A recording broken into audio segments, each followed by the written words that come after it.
হাসির রাজা, জ্ঞানের রাজা, রসিক রাজা।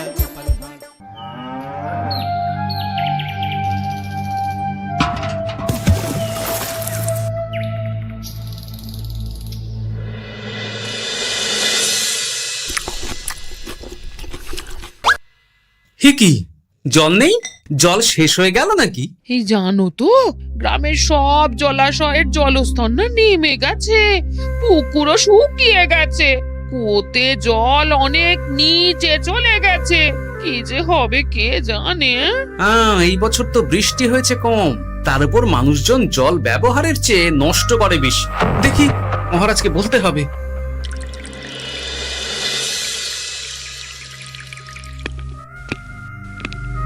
এই তো গোপাল এসে গেছে।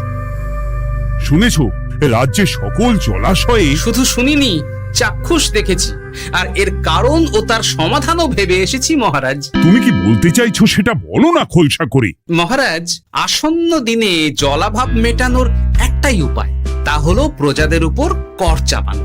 মহারাজ, আমার ঠাকুরদা বলতেন, যা মেলে মূল্য বিনে তার মূল্য কে আর জানে।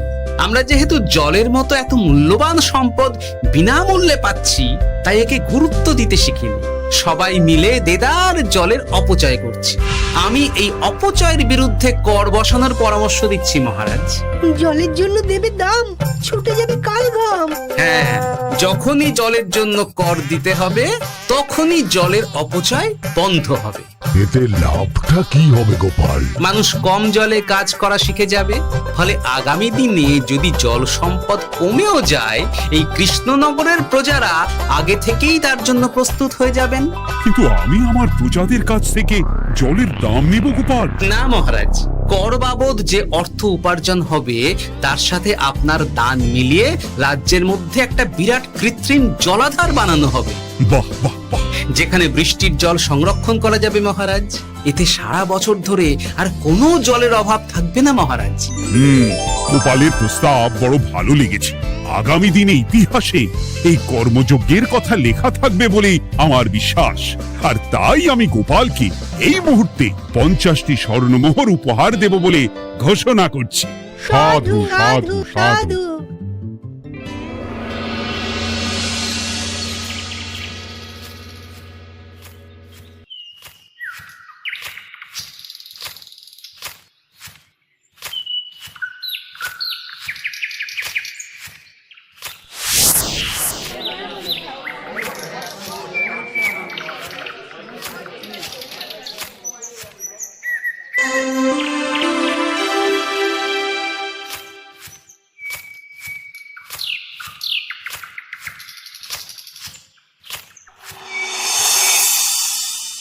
মানে আমার এই এতটুকু স্বাদ তুমি পূর্ণ করবে না? আমি কি নিজের জন্য চেয়েছি নাকি? সবই তো পাবে তোমার মেয়ে আর জামাই। হ্যাঁ, সে বুঝেছে গিন্নি, তাই বলে এতগুলো মুদ্রা আমি খরচ করতে পারবো না। পারবে না? আমি তাঁতির বাড়ি থেকে মেয়ে জামাইয়ের জন্য কয়েকটা শাড়ি আর ভালো পাঞ্জাবি কিনে একটু পাঠাবো। কিন্তু এখন আমার কাছে অত মুদ্রা নেই গিন্নি, পরে পেলে আমি ঠিক তোমার স্বাদ পূরণ করব। আবার বাজে কথা বলার জায়গা পাও না তুমি। এতক্ষণ কোথায় ছিলে গো? আমি বেলায় নদীর পাড়ে গিয়েছিলাম, তখন কমলা আমাকে বলল তোমায় নাকি দেখেছে। কি দেখেছে?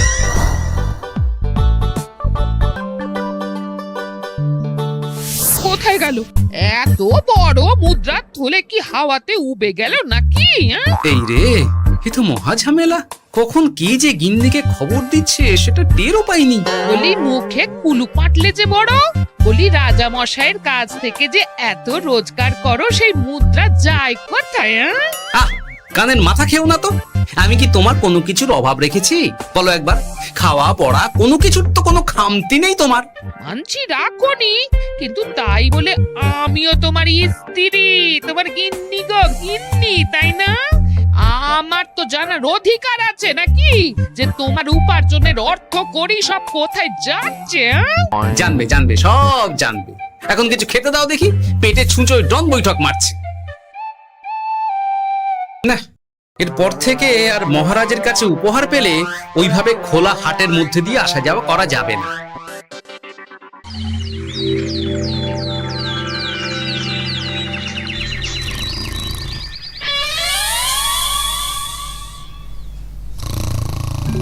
তোমার আর কোনো চিন্তা নেই গোপাল। আমি তোমার মাসোহারা তো বাড়িয়ে দিলাম, সঙ্গে প্রত্যেক দিন তুমি 10 মোহর করে পারিতোষিক পাবে। এই নাও।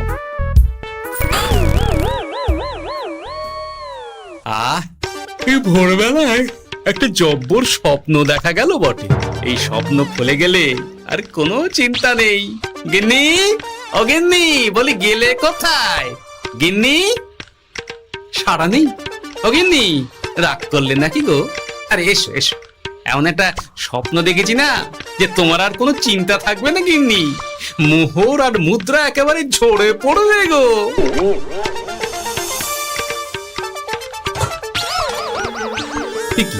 এইসব ফলাহার সাজিয়ে রেখে গেল কোথায় গিন্নি? নিজের বাপের বাড়িতে তো যাবে না, কেউ নেই সেখানে। মেয়ের বাড়ি গেল নাকি? না, মেয়ের বাড়িতে তো গিন্নি যায় না। তাহলে না না, খালি পেটে এত ভাবতে পারছি না। আগে মুখ হাত ধুয়ে এসে কিছু খেয়ে নি, তারপর দেখি গিন্নি কোথায় গেল। না, গিন্নিকে তো কোথাও দেখলাম না। গেল কোথায়? যাকে আগে রাজবাড়িতে তো যাই, ফেরার সময় না হয় আবার খোঁজ নেব, ততক্ষণে ফিরেও আসতে পারে।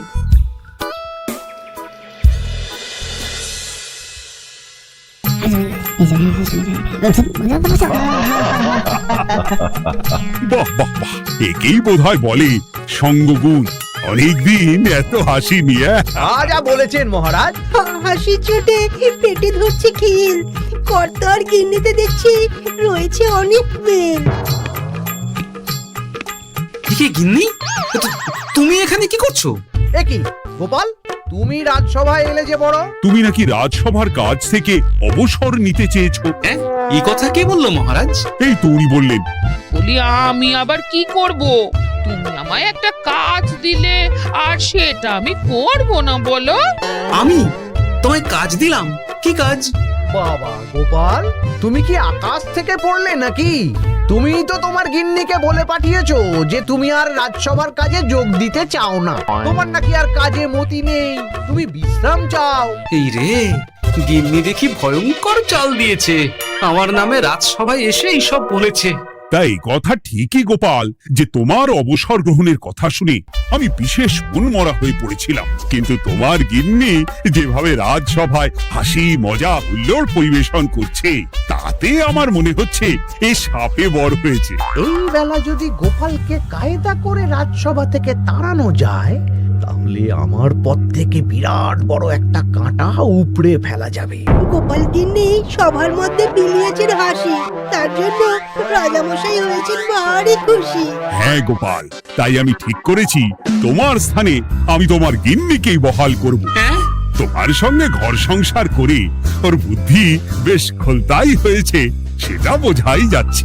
এছাড়াও আমাদের অনেক পরামর্শ দিয়ে সাহায্যও করতে পারবে। তাছাড়া উনি মহিলা বলে অন্দরমহলেও যেতে পারবেন, রানীমাও খুশি হবেন বলেই তো আমার বিশ্বাস। কি গোপাল গিন্নি, তোমার এই কাজ করতে কোনো আপত্তি নেই তো? আপত্তি কেন থাকবে মহারাজ?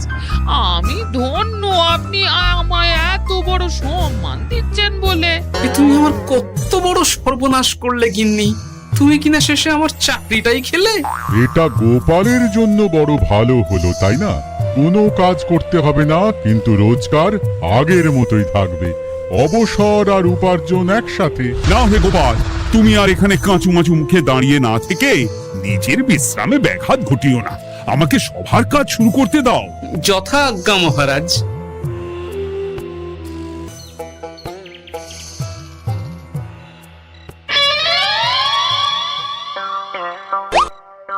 মানে মহারাজ সমস্যার সমাধান করতে দিয়েছেন তোমাকে, আর তার উত্তর দেব আমি? কেন? তুমি আমার চাকরি খাবে আর তোমার সেই চাকরি রাখার দায় নেব আমি? হ্যাঁ হ্যাঁ, নেবে। মানে কাল রাজসভায় মহারাজের সমস্যার সমাধান করব, সেই মতো কথা দিয়ে এসেছি। হ্যাঁ, আগাম 10টা মুদ্রাও বাগিয়ে এনেছি। তার থেকে তোমায় একটা মুদ্রা দিলাম। এখন মানে আমাকে উত্তর বলে দেবে, না হলে আমি। কেন দেব? আমি পাবো একটা মুদ্রা, আর তুমি আমার কাছে উত্তর জেনে নিয়ে সেটাই বলে পাবে 9 মুদ্রা। কিছুতেই না। বলবে না? না। তাহলে ভালো করে শুনে রাখো, আজ থেকে ঘরের উনুনে হাঁড়ি চড়বে না। চাকরি অমৃত খুইয়েইছো, এবার না খেয়ে প্রাণটা খোয়ানোর জন্য তৈরি হয়ে যাও। হ্যাঁ, ওরে বাবা, এমন কথা কেন বলছো গো গিন্নি? তুমি তো জানো যে খিদে একদম সহ্য করতে পারি না।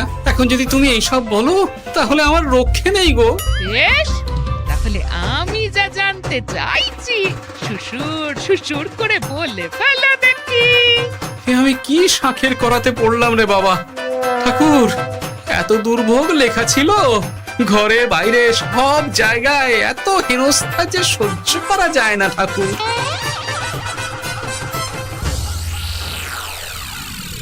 একেই তো বলে গো গিন্নি, মেঘ না চাইতেই জল। এতদিন কতভাবে চেষ্টা করেছি গোপালকে রাজসভা থেকে তাড়াবার, আর গোপাল নিজেই কিনা রাজসভা থেকে পালিয়ে গেল। কি সব বলছো? তোমার শরীর ঠিক আছে তো? শরীর মন সব ঠিক আছে, তবে গোপালের বদলে কাকে বহাল করা হয়েছে শুনলে তোমার মাথা ঘুরে যাবে। কাকে? গোপাল গিন্নিকে। আমার কিন্তু বিষয়টা খুব একটা সরল ঠেকছে না গো। গোপাল ভাঁড়ের বুদ্ধি তো আর যে সে বুদ্ধি নয়। উনি যাই করেন খুব ভেবে চিন্তে করেন, এর পেছনে আবার কোনো মতলব নেই তো। এটা তুমি মন্দ বলনি গিন্নি। গোপালকে নিয়ে সত্যিই কোনো বিশ্বাস নেই। ও কখন কি ঘোট পাকাচ্ছে বলা যায় না। আমাকেও সাবধানে থাকতে হবে। দেখতে হবে যে গোপাল আসলে কি চাল চালতে চাইছে।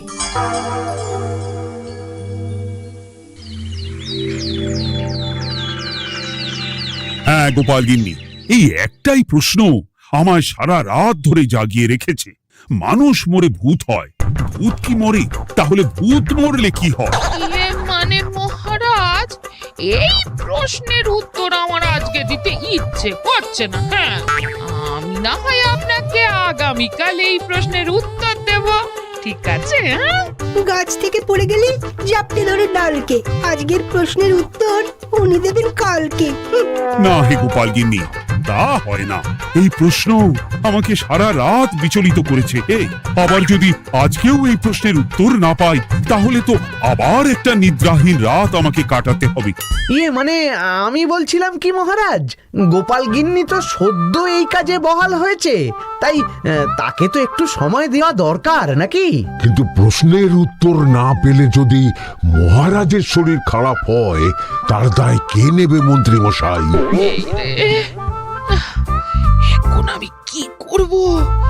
এ তো মহা বিপদে পড়লাম দেখছি। আচ্ছা মহারাজ, ঠিক আছে ঠিক আছে, আমি এই প্রশ্নের উত্তর দেব, কিন্তু আমার না একটু সমস্যা আছে।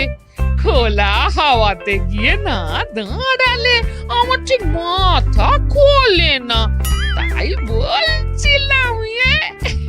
তাই না হয় যাও, হাওয়া খেয়ে এসে মাথাটা খোলতাই করে নাও, কিন্তু এই প্রশ্নের উত্তর আমাকে আজকেই দিতে হবে। হ্যাঁ, উফ, এই যে কি সমস্যা! সারাদিন ঘরে বসে থেকে থেকে তো আমার সারা গায়ে বাদ ধরে গেল। সেই সকাল বেলা আমাকে ফলাহার করিয়ে দিয়ে গিন্নি তো চলে গেছে রাজবাড়িতে চাকরি করতে। এদিকে আমার যে পেটে কিচ্ছুটি নেই, তার কি হবে? মহারাজ দোকানে গিয়ে যে ভালো মন্দ খাবো তারও উপায় নেই। তাহলেই তো কাঁড়ি কাঁড়ি খরচা। না, একবার দেখি তো উনুন ধরিয়ে অন্তত ভাতটা চাপাতে পারি কিনা। তাহলে গিন্নির ওই হাঁড়ি না চড়ার হুমকির হাত থেকে অন্তত বাঁচা যাবে।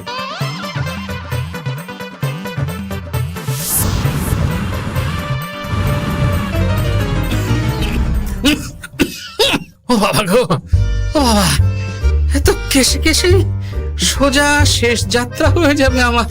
না, এর চেয়ে না খেয়ে মরাও ঢের ভালো। দেখি তুমি বাড়িতে কেন? এত হাঁপাচ্ছ কেন? ষাঁড়ে তাড়া করেছে নাকি?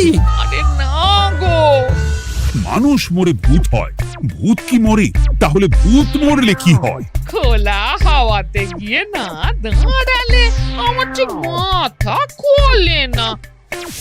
ও, এই হলো ব্যাপার।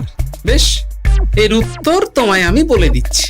ভূত মরে প্রথমে এক ঝুড়ি অন্ধকার হয়, সেই অন্ধকার হাওয়াতে উড়ে বেড়ায়। এক সময় সেই অন্ধকার পাতলা হতে হতে কুয়াশার মতো হয়ে যায়। ব্যাস, ব্যাস মিটে গেল। ব্যাস মিটে গেল। যদি রাজা মশাই এই কথা বিশ্বাস না করেন, হ্যাঁ, তুমি হলপ করে বলবে আপনি যখন মরবেন একদম মিলিয়ে নেবেন মহারাজ, এর চেয়ে এক পা এদিক ওদিক হয় না যেন। হ্যাঁ, এই না হলে তুমি গোপাল ভাঁড়, হ্যাঁ? বুঝেছো তাহলে? এই তুমি চিন্তা করো না, রাজবাড়ি থেকে ফেরার সময় আমি তোমার জন্য অনেক অনেক বাজার করে আনবো, ঠিক আছে? এই আমি যাই। এ তো ভারী মজা হলো। মহারাজ তক্ষুনি প্রশ্নের উত্তর চাইলে গিন্নি এইভাবে সেই রাজবাড়ি থেকে দুধ দাঁড়িয়ে ছুটে আসছে উত্তর জানতে। আমাকে তুমি একটা চাল দিয়ে কুপকাত করেছো তো গিন্নি, এইবার বুঝবে কত ধানে কত চাল।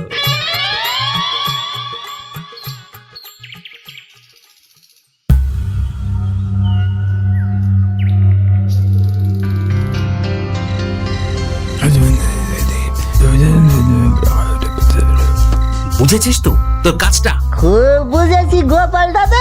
নেই, এবার লেগে পড় দেখি।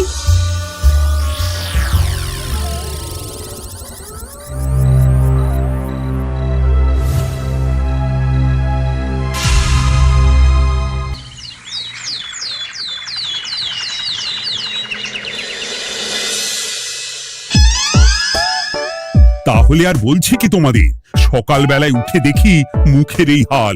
এই কাণ্ড কি করে হলো মহারাজ? আহ, তার আমি কি জানি।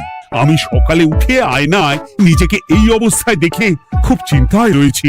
গোপাল গিন্নি, আগে মহারাজ, গোপাল থাকলে যে কাজ করত সেটা তো তোমাকেই করতে হবে, বলতে হবে এর সমাধান কি। হ্যাঁ মানে মানে আমি হ্যাঁ হ্যাঁ, আমার মনে আছে। তোমার তো আবার হাওয়া না খেলে চলে না। যাও যাও, তাড়াতাড়ি হাওয়া খেয়ে এর উত্তর নিয়ে এসো।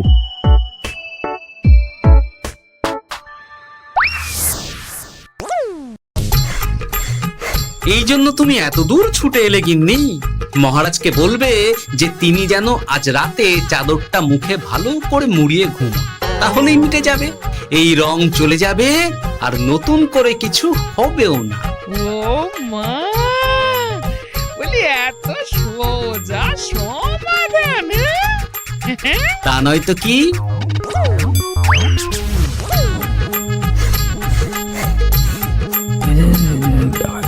কাল সারা রাত আকাশে একবার দেখলাম চাঁদ উঠেছে, আর একবার দেখলাম ঘোর অমাবস্যা।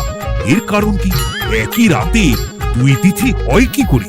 মানে আর একটা সমস্যা, হ্যাঁ, এটা আগে বললেই তো হতো মহারাজ।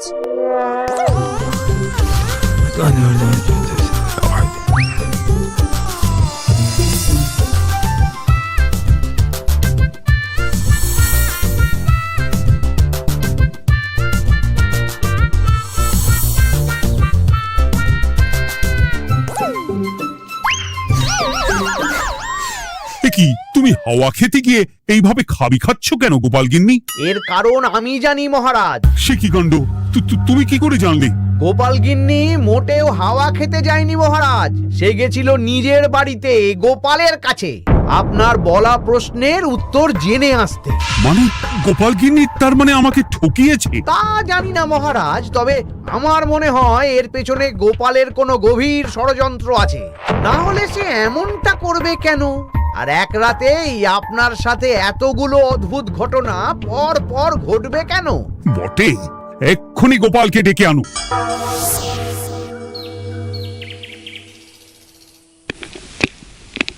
না মহারাজ, আমি সত্যি অবসর চেয়েছিলাম, আর তাই আমার গিন্নি আপনার কাছে এসে বলেছিল। ওর কোনো দোষ নেই মহারাজ। না মহারাজ, আমি মিথ্যে কথা বলেছি। হ্যাঁ, উনি আপনার কাছ থেকে পাওয়া সোনার মোহর নিয়ে বাড়ি যান না, তাই আমি ওকে শায়েস্তা করতে এই ফন্দি করেছিলাম। আসলে মহারাজ, আমি আপনার কাছ থেকে পাওয়া সোনার মোহর জল প্রকল্পের কাজে লাগাবো বলে কিছু জনকে নিয়ে একটা দল গঠন করতে গিয়েছিলাম, আর তাদের কাছেই ওগুলো রেখে এসেছি। এটা যদি আমার দোষ হয় তাহলে আমি ক্ষমা প্রার্থী মহারাজ। সাধু গোপাল, সাধু তোমার উত্তর। এই কাণ্ড! আর এদিকে রাজবাড়ি থেকে বাড়ি, আর বাড়ি থেকে রাজবাড়ি করতে করতে আমার প্রাণ ওষ্ঠাগত হয়ে গেছে মহারাজ। ওহ, আমার ঘাট হয়ে হয়েছে। আপনি আমায় ক্ষমা করে দিন মহারাজ। হুম, এইবার মজার টের পেয়েছ তো গিন্নি? আপনি আপনার আদরের গোপাল ভাঁড়কেই তার চাকরি ফিরিয়ে দিন মহারাজ। আমি যাই আমার হেসেল সামলাতে। কেলে পচা খুব ভালো করেছে বলতে হবে।